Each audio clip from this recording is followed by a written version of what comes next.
Hey, my name is Ben Selstrom. I am in a kitchen in my house that my wife and I are remodeling. It's an early 1900s farmhouse, and we've been looking into how far apart we should have our recessed lights.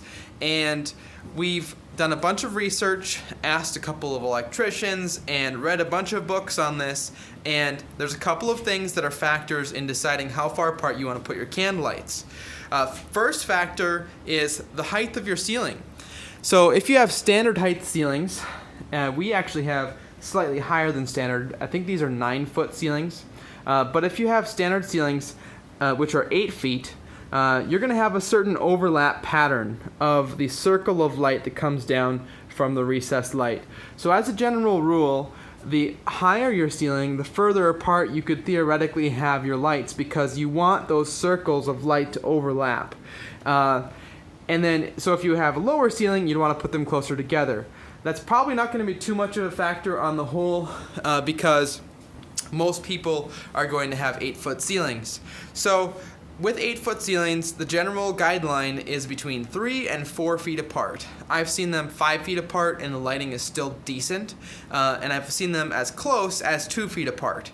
So what the electrician said to me was, you can always dim the lights, but it's not really practical to go back and add more. So you want to tend towards the side of putting in a couple more. So in this room right here, which I'm not exactly sure what the dimensions are 100%, but we're going to have a total of 11 canned lights, or recessed lights. So as you can see here, this is kind of a good idea for when you're laying out your lights. Just take a little hand stapler and cut some little squares of cardboard. These little squares that are of cardboard that are stapled up here are representing where we're going to be putting canned lights.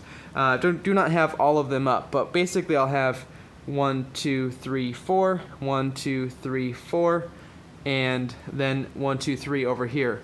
As far as the layout of these cans, it doesn't matter. Like if your pattern on the ceiling is not a perfect grid, it's really not a big deal, because people are not going to spend a lot of time staring at your ceiling. And then these are pendant lights coming down here, these pieces of cardboard that are coming down. These are the pendant lights that are going to be hanging over the peninsula, which this here is kind of representing about where that is. As far as the placement of the cans, in relation to the edge of the countertop, you want to plan so that the recessed lights that you have are basically right on the edge or slightly over towards, or within a few inches away from the edge of your countertop.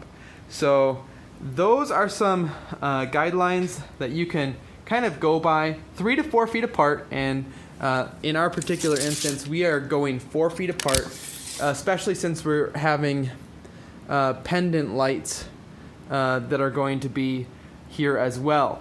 So 3 feet, if you want to be safe, just go 3 feet. Put lots of them in and use LED bulbs, and it's hardly going to draw any power anyway.